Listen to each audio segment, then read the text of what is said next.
Bitcoin is not the original cryptocurrency.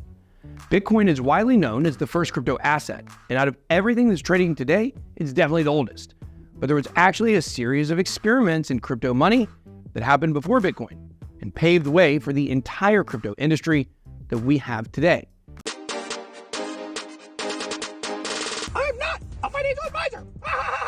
Decades of research and failed projects led to the creation of Bitcoin, and many of the people involved with those projects, well, they were also involved with Bitcoin early on, or they were cited by Satoshi as inspirations. The earliest users of the internet could see the potential in this new technology, and many of them understood how important it could be for the global economy. They realized that if the internet was going to be a driving economic force, then it would need to have its own financial rails, and maybe even its own currency. One of the earliest attempts to financialize the internet was eCash, an anonymous digital currency that was created by a cryptographer named David Chaum and developed by his company, DigiCash. Chaum first published the idea for eCash in a 1983 paper that talked about an anonymous electronic currency that could be sent between computers using special software. Unlike the decentralized cryptocurrencies that we know and love today, eCash needed cooperation from banks in order to work, which of course was a major barrier to mainstream adoption. In the United States, only one bank signed up for a test run of the technology. There was better luck in Europe, with about a half dozen banks actually adopting eCash. But this still wasn't enough. The idea was just too early. Even the mainstream market wasn't ready. Microsoft saw some potential in eCash and offered to buy DigiCash for $75 million, which was a massive offer for an internet startup at the time. Microsoft founder and Antichrist, Bill Gates, apparently had plans to include eCash in Windows 95. If this deal had gone through, the development of the internet could have looked much different than it does today. Digital currency would have been a native function in personal computers from the very start of the internet age. But Chaum asked for more money, and Gates refused and pulled out of the deal altogether. Asking for more money was a bold move for Chaum, because DigiCash was struggling to find their place in the market at the time. He actually had a bit of a reputation for ruining deals by asking for more money. The same thing happened, actually, with Netscape. Eventually, his employees threatened to quit if he didn't step down and find another CEO because he kept on fumbling deals. But it was too late. In 1998, DigiCash declared bankruptcy and sold all of its products and patents to a company called eCash Technologies. The employees of DigiCash probably hold a grudge to this day. But if you think about it, Chaum's stubbornness saved the world from some very serious trouble. Imagine how dystopian the internet would be if Bill Gates and Microsoft were at the center of every single online transaction. Even though eCash was a short-lived experiment that never fully got off the ground, very important innovations came out of this project and inspired a whole generation of programmers and cryptographers to create the ultimate digital money. David Chaum went on to continue his work in cryptography, took a special interest in designing machines that would help make elections more transparent while protecting the privacy of voters. Around the time that DigiCash was going under, a new currency called eGold was starting to get some attention. eGold was founded in 1996 by an oncologist named Douglas Jackson and an attorney named Barry Downey. The platform was an online business that allowed users to transfer gold and other precious metals. I wonder if they had digital gold coins, like our channel sponsor, Stake. Stake is the world's largest social casino, where you can chat with other DJs and earn gold coins while you play. Visit the link in the description or scan the QR code on the screen. Get your account started. Stake, fun, games, social chat. Be in the cool kids club with me. Ben Armstrong Crypto X, powered by Stake. But this project took a slightly different approach than eCash. Jackson was not motivated by just money alone. He was a hardcore libertarian who truly believed that creating a system of gold-backed money would fix many of the problems in our economy. It was basically a ledger of gold that was held in the bank accounts of Gold and Silver Reserve Inc., the company behind eGold, and customers were allowed to transfer money back and forth. As eGold grew, its founders decided to decentralize the governance and ownership of the physical bullion. In an early version of the DAOs that we see today in Web3, the bullion was held in a trust called the eGold Special Purpose Trust. They also published regular reports to their users with full transparency of their total holdings and the number and sizes of transactions. Within 3 years of its launch, eGold was recognized by the Financial Times as the only electronic currency that has achieved critical mass on the web. As the site grew in popularity, it started to become a target for hackers and scammers who use phishing techniques and vulnerabilities in browser software to steal passwords and other account information. The site also became a target for regulators who worried that it was being used for things like money laundering, drug smuggling, and fraud. Now, it is true that some criminals use the site, but they represented a very small percentage of eGold's user base. The staff of eGold also worked with law enforcement to identify and track down criminals that used the site. In the end, this was not enough because the government came down hard on eGold, filing a massive indictment against its founders in 2007 when the site was at its peak. The founders were charged with money laundering, conspiracy, and operating an unlicensed money transmitting business. The charges were brought because the website did not collect information on its users or implement any KYC policies, a process that became mandatory after the Patriot Act was passed in 2001.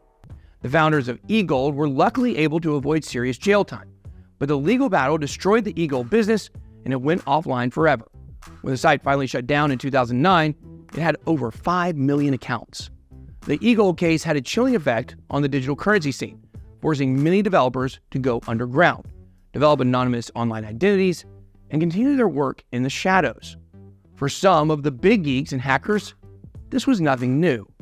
There was a strong culture of privacy and anonymity in the early days of the internet, but this culture was not necessarily shared by the millions of normies who were coming online for the very first time.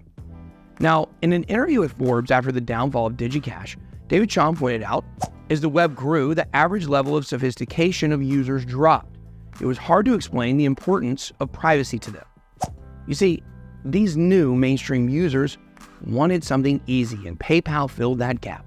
As you probably know, PayPal is a simple payment processing tool that allows users to send instant transactions to other accounts after providing their bank account information. Now, unlike eGold or eCash, PayPal doesn't have its own native currency.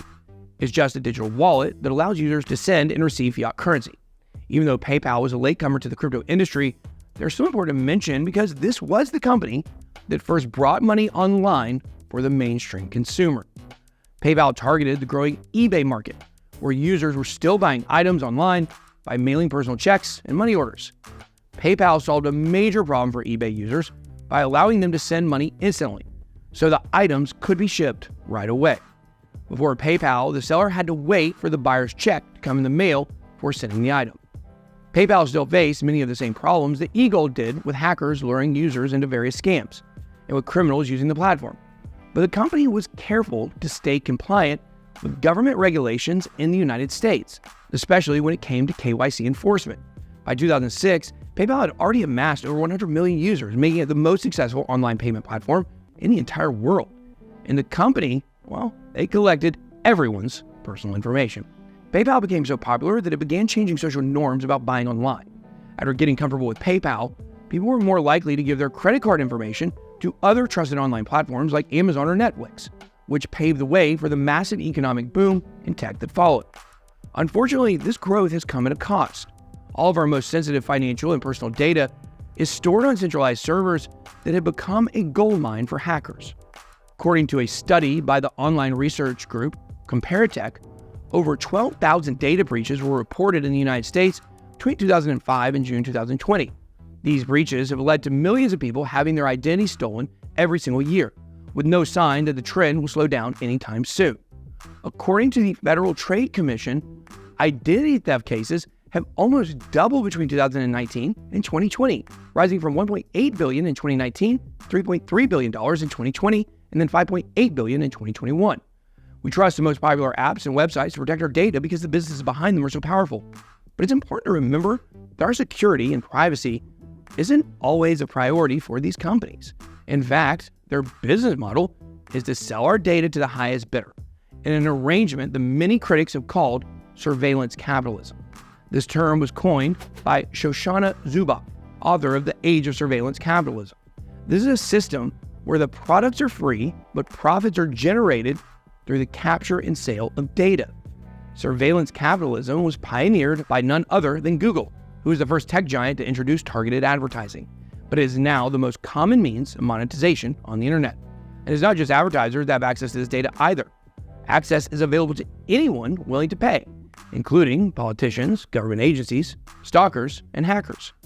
These companies have proven that they can't be trusted with either our money or our data.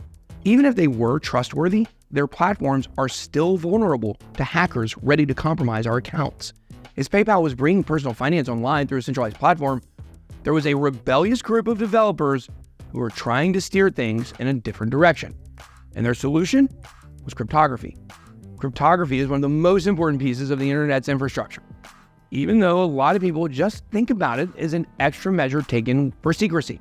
Without cryptography, hackers would have access to all of our email and social media messages, making financial applications like online banking entirely impossible.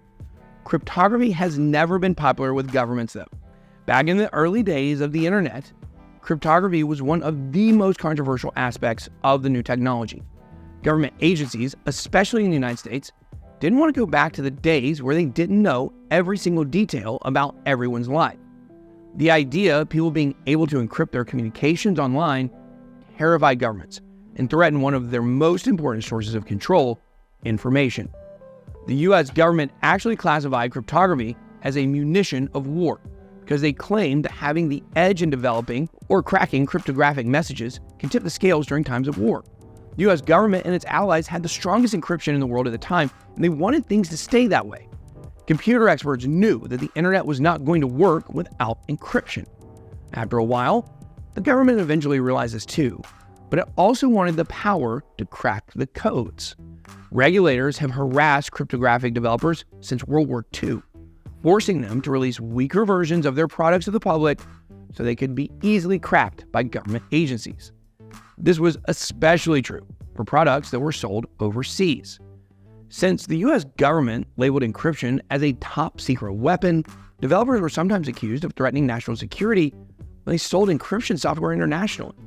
This is what happened to Phil Zimmermann, the creator of PGP, or Pretty Good Privacy Encryption, which was used to encrypt email conversations. PGP's encryption was too strong for the government to crack, and the software was distributed worldwide, which made Zimmermann public enemy number one with the US government and with the National Security Agency, or the NSA. Zimmermann was a true believer in cryptography and released the PGP software for free because he feared that the government would try to ban it. In 1993, Zimmermann was charged with violating the Arms Export Control Act. He was accused of threatening national security by exporting weapons, even though the only weapon he sold was computer code. Zimmermann was a part of a growing community online that was pushing for privacy and free speech online. They saw encryption as a free speech issue, and they believed that the Constitution gave them the right to publish any kind of code that they wanted.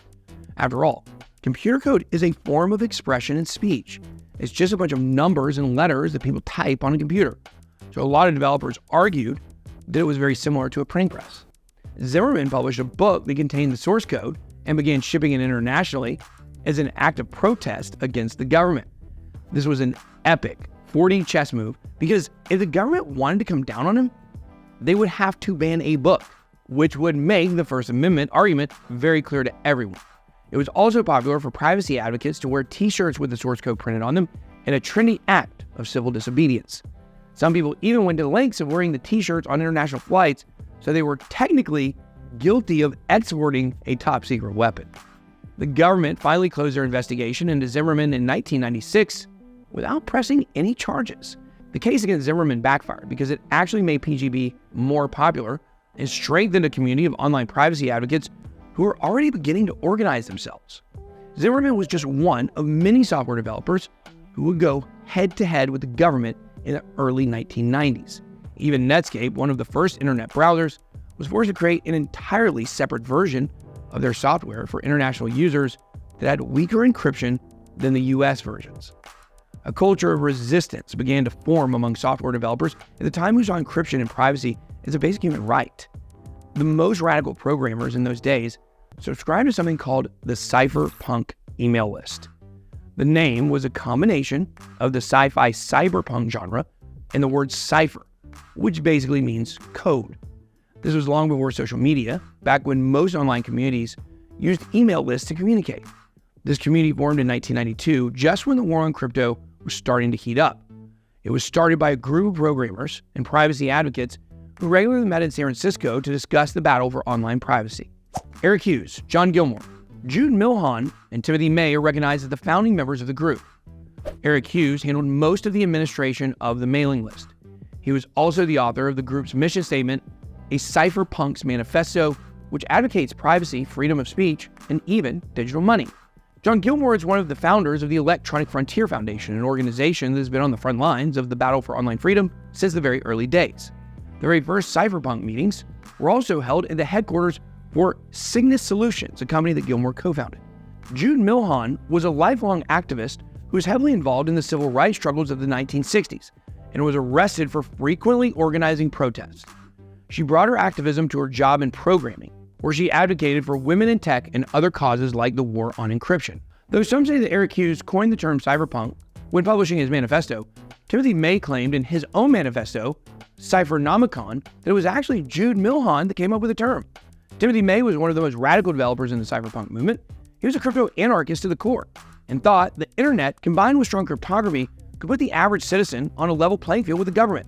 In 1994, he published the Cyphernomicon, which laid out the cypherpunk philosophy in detail. He made predictions about how the internet and cryptography could change the world and how these tools could be used for both good and evil. May argued that the good far outweighed the bad, and he believed that restricting important rights like privacy and free speech would be worse than any other negative outcome that this technology could create. Some of the most interesting predictions he made were about digital currency. 15 years before Bitcoin, May predicted that sophisticated financial alternatives to the dollar, various instruments, futures, and forward contracts would be made possible by cryptography. Cryptocurrency was actually an extremely popular topic on the cypherpunk mailing list, which grew to over 2,000 members by 1997.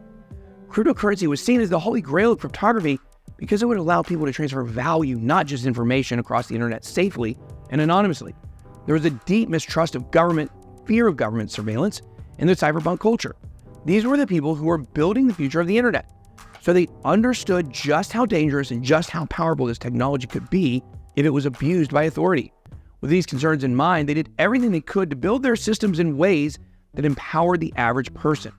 Cryptocurrency was a priority because it was obvious to those working in the industry that the financial system would eventually go digital, which could take society in an entirely dystopian direction if it wasn't handled carefully. If the financial systems that developed online were too easy to control or too centralized, oppressive regimes could easily shut down the accounts of anyone who stepped out of line and prevent them from interacting in the economy. To avoid this dystopian future, the cypherpunks dreamed of a decentralized, borderless, and private digital currency that operated with the same properties as cash or gold. They also probably dreamed of exchanges, where we could trade these assets. They imagined platforms like our official exchange sponsor, Phemex. Click the Phemex link in the description or scan the QR code on the screen. Don't forget, speaking of privacy, grab your Palau e-residency program card so you can do KYC above board when your card comes in the mail and trade on Phemex and a ton of other exchanges. It's how all the cool kids are trading these days. Many of the early cypherpunk members started developing their own cryptocurrencies and shared their progress on the mailing list. The first attempt came from Adam Back, whose open source project Hashcash introduced proof-of-work mining as a mechanism for verifying digital coins. Although Hashcash used digital coins in its system and had cash in its name, it looked nothing like the cryptocurrencies of today. In the most simple terms, Hashcash was a system for preventing email spam. It required email users to spend a small amount of computational power in order to send their message, although under the hood it was far more complex than that. In theory, the Hashcash algorithm would cause a wait time and power expense that would be unnoticeable to the average person, but it would be enough to prevent someone from sending thousands of emails at once. Back is sometimes credited for coming up with the idea for proof of work, but it was actually an idea that had been circulating in technology publications for years. It's often actually traced back to Cynthia Dwork's and Moni Nair's 1992 paper, Pricing via Processing or Combating Junk Mail. Back was still the first to execute on this idea, and he was the first to incorporate digital coins into a proof-of-work system, even though the coins were just used for internal operations and were not tradable or transferable. Back's Hashcash had trouble scaling and never really took off, but other cypherpunks took notice of how he incorporated proof-of-work into a system and realized that this function could be used to secure cryptocurrency. In 1998, another member of the cypherpunk mailing list, Nick Szabo, proposed a cryptocurrency called Bitgold, which used a tweaked version of the Hashcash proof-of-work algorithm to verify digital money. Nick Szabo is also the initial creator of smart contracts, the technology that makes decentralized platforms like Ethereum possible. BitGold was never actually built, but the revolutionary concept solves some major problems that have been challenging crypto programmers for years. Szabo proposed using proof of work in a decentralized way to solve the digital currency double spend problem. This essentially means that it would prevent the creation of counterfeit cryptocurrency. With printed money, counterfeiting happens when someone is able to print bills that appear identical to legal tender. But over here in the cyberspace, someone can just tamper with the records of balances and transactions in order to produce as much money as they want. Previous digital currencies, like DigiCash, avoided the double spend problem with a centralized registry to keep track of the transactions. But this is a major weakness that could be vulnerable to an attack. For a cryptocurrency to be truly viable, it could not have a central point of failure. It would need to be decentralized, and there could be no single authority in control. BitGold's proof-of-work system required computers solve a series of cryptographic puzzles in order to mint new coins. These puzzles also served to independently timestamp the creation of new money. Records of these results were to be stored across all of the computers that run the software, and they would each be verifying the activity on the network, keeping the other participants honest. Ultimately, BitGold's fate was similar to many other early cryptocurrencies. It never came to fruition, but the concept laid the foundation for further innovation in the field. Now, in 1998, Wade Dai released an informal white paper describing his B-Money, a scheme for a group of untraceable digital pseudonyms to pay each other with money and to enforce contracts amongst themselves without outside help. Dai is best known for developing an open-source library of cryptographic algorithms and code. He was also honored in the language of Ethereum, making him the namesake for the smallest subunit of Ether, the Way. Hal Finney, a developer for the PGP Corporation, took the ideas about cryptography the cypherpunks were experimenting with at the time and built a model for a new digital cash proof-of-work system called reusable proof-of-work, or RPAL. Finney launched the software for RPAL in 2004. This one didn't gain any traction either, but it added yet another piece to the puzzle and laid the foundation for more development in the crypto space, including Bitcoin. In our next history video, we'll dig into the game-changing invention that these cypherpunks inspired and the role they had in helping to take it mainstream. I want to know what you think about the cypherpunks and some of the early experiments in crypto assets. Let me know down below in the comments, and stay tuned for the story of how Bitcoin was created in a future video. Guys, make sure to hit the like button on your way out if you like this video. It helps us keep the lights on. Be blessed.